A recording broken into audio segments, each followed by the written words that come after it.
When I moved to Aquidneck Island, I'd never lived in such an old area. It's 375 years old. Lots of history, illustrious history. I gave walking tours for their tricentennial in the 80s. No time to talk about Anne Hutchinson or Mary Dyer, her friend. So I amassed, maybe, a couple of minutes.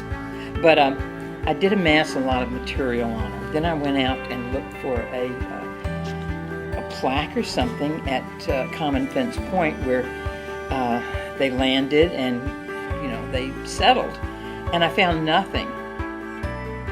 I was going to a parochial school in Memphis, Tennessee, and I remember the name Anne Hutchinson in the same breath as Roger Williams.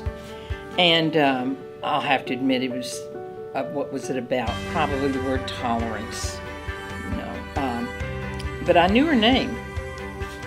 And to know that I was walking on this small island where she walked was very exciting to me. And so was, walking where history took place with the original architecture, and was wonderful. Well, actually, I followed Anne Eve LaPlante's book, which I tried to do the trail, but Eve really did it well. And I used her guide. I went to the fields where she might have picked herbs. And the first time I went, I was alone, and it was a historical society there. It was part of the old manor house, which was a house that probably was there when Anne was there.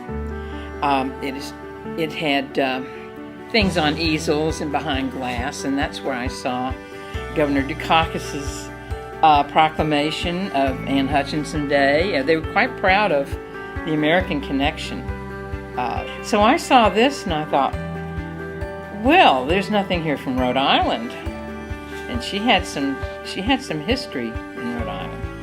She had 9 years in the New World, and most of it was spent in Rhode Island, I believe. Anyway, I thought I would change that.